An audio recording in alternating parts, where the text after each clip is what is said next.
Moral resilience can be defined as the ability to survive and thrive through or following trauma. Eloise Cobell, A Small Measure of Justice, is a stimulus that explains a story about a Native American who prolongs her moral resilience in order to win a case with unbelievable outcomes. She challenged the United States Mismanagement Trust funds belonging to more than 500,000 Native Americans. These actions not only allowed her and her people to thrive, but it also allowed her to feel comfortable in her decisions. Hi, my name is Maya Hadley. My individual research question is, to what extent do the advantages of moral resilience give employed individuals and children an advantage when faced with a conceptual dilemma in the 21st century? I argue that maintaining moral resilience allows one to override moral distress by enhancing self-esteem, giving you a better life in the long run, and allowing one to alleviate stress. To start, the self-esteem aspect. The process of forming an identity is an important developmental task for an adolescent, as it involves the organization and integration of self-concepts. Researchers argue that the construction of multiple selves in different roles and relationships during adolescence enables young people to construct different perceptions of self-worth that can form a basis for a more global sense of self-esteem. A positive self-esteem can then act as a valuable buffer against effects of adversity. In this chart, we can see how negative life events are directly associated with resilience and self-esteem. As shown, these result in positive social adjustments, including but not limited to a healthier lifestyle, connection status, and financial stability. Catherine B. Francis, a lecturer in psychology, adds to this statement by enabling us to see the perspective of professionals with flawed self-esteem. She states that the finding that the length of time working in helping professions gain self-esteem results in a significant decline in traits associated with fearfulness and distress. This might reflect the emotional resilience that is formed in response to repeated exposure to adverse, dangerous, and emotionally volatile situations, and suggests that helping professionals gain increasing confidence in facing emergencies.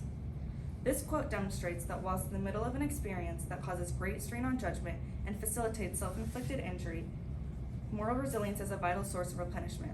It allows you to make a sensible decision and express an opinion, overall improving your confidence and esteem. Furthermore, moral resilience can give adolescents a better life in the long run, as well as pass resilient traits onto generations to come. A study was conducted where 2 little girls had come out of a terrible home life. They had been bounced around in foster care and survived multiple types of abuse. Yet one woman turned out to be a healthy, loving mother with a happy life. By all accounts, she had seemed completely recovered from her tragic upbringing. But the other took a different turn. A life full of abuse, addiction, violence, failed relationship, health problems, and ultimately incarceration. A brain that's sensitive to fear, aggression, mental illness, disordered learning, and disruptive social relationships. This study indicated that a cycle of calamity would be repeated if no resilience is acquired. Through this study, we can see how one sister took her trauma and grew from it, while the other perished in its pressure. As we can see in this photo, even just having the resilient mindset can prove to pass on to generations. By allowing this domino effect to age, we can strategically change our world to be able to combat stress and anxiety. This photo allows us to see how stress has an effect on our brain, relating to my last point. Maintaining moral resilience allows for an opening to alleviate stress. The very definition of moral injury involves feelings of guilt and shame when faced with emotionally and morally taxing situations. Such an experience is certainly at par with the psychological resilience which a person displays as an expression of strength in the face of adversity.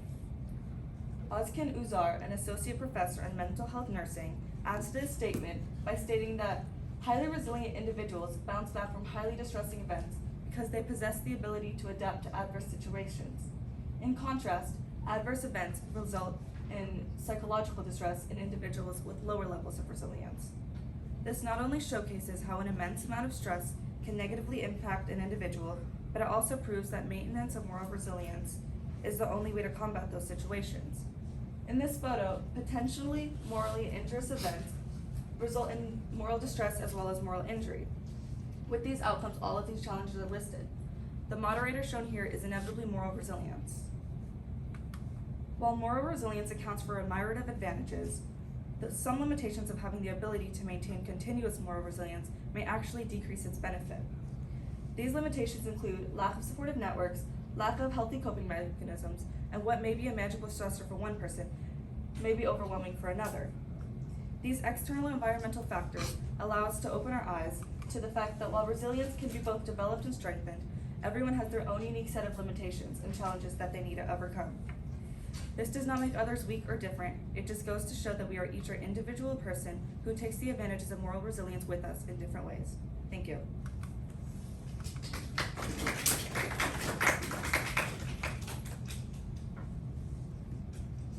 All right, 2 questions for you. First up, how did your research question evolve as you moved through the process, and then what did that do to your overall presentation?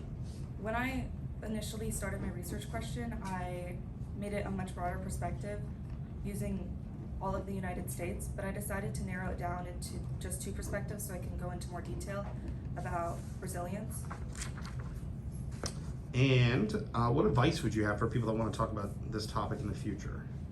I would tell people to focus more on how to obtain moral resilience, so I feel like I didn't go in depth enough into that, so I would just say research more how to obtain it.